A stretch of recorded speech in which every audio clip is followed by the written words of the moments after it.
Hello friends नमस्कार मु विश्वजित स्वागत करुच्ची आपण मानक आज वीडियो को Odisha state scholarship portal 2025 post matric scholarship को नहीं नुआ अपडेट। तो फ्रेंड्स वर्तमान आपणकर एप्लिकेशन स्टेटस कौन देखौछि ता आपण माने निश्चित रूपे ओएसएसपी पोर्टल रे निजर आधार कार्ड नंबर एवं पासवर्ड साहाय्य लॉगिन करके आपण चेक करि परिबे कि आपणकर एप्लिकेशन स्टेटस टी कौन देखौछि। मैक्सिमम नंबर ऑफ पिलांकर application status sanction by approve authority जो माने पूर्वरु अप्लाई करथिले किंतु रिसेंटली जो माने अप्लाई करिसेंती जेहेतु डेट 31 तारिख जनवरी 31 तारिख पर्यंत अछि एंड वेरिफिकेशन डेट मध्ये अछि तेणु बहुत पिलांकर पेंडिंग एट इंस्टीट्यूट किंबा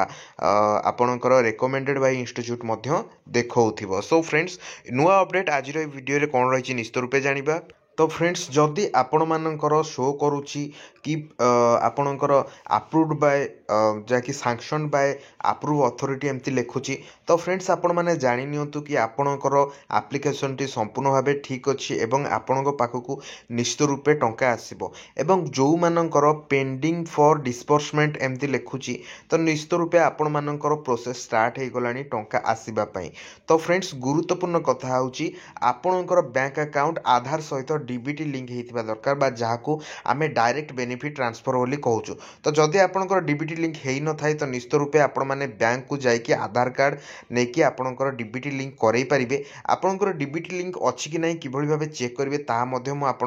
मुझे तो फ्रेंड्स नॉर्मली आपण मैंने आधार वेबसाइट को जिबे सेठी uidi.gov.in वेबसाइट को गलापर इंग्लिश ऑप्शन चूज करेंगे एंड इंग्लिश ऑप्शन चूज कलापर आपण मैंने देखो लेफ्ट साइड रे क्लिक करेंगे देन फ्रेंड्स आपण मानक एटी ऑप्शन मिल जिवो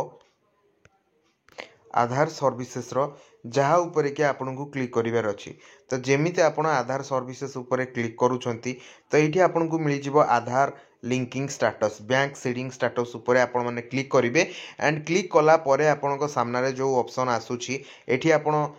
देखि पारंती एठी आपण को ऑप्शन एठी मिल जिवो कि बैंक सीडिंग स्टेटस जहाँ उपरे आपण क्लिक करदेवे एंड क्लिक कला परे जो ऑप्शन टे आपण सामने रे आसुची फ्रेंड्स आपण माने देखि पारंती एठी आपणकर आधार नंबर पासवर्ड देके आपण माने लॉगिन हो जिवे लॉगिन हेला परे आधार बैंक लिंकिंग स्टेटस ऊपर क्लिक कले आपणकर को बैंक अकाउंट लिंक अछि सेटा आपण को शो करिवो। जदि आपणकर स्टेटस इनएक्टिव देखौची तबे आपण बैंक को जाके एक्टिवेट करि परिबे एवं जदि आपणकर सब किछि ठीक ठाक थिबो तो निश्चित रूपे आपण को एक्टिव ऑप्शन देखेबो। तो ठीक अछि फ्रेंड्स तो ये थिला नुआ अपडेट जदि आपणकर आधार बैंक लिंकिंग स्टेटस ठीक नथिबो तबे आपण को मिलिबो नाही। तबे +3 पिला को प्रति वर्ष 8000 टंका हिसाब रे 3 वर्ष को 24000 टंका एवं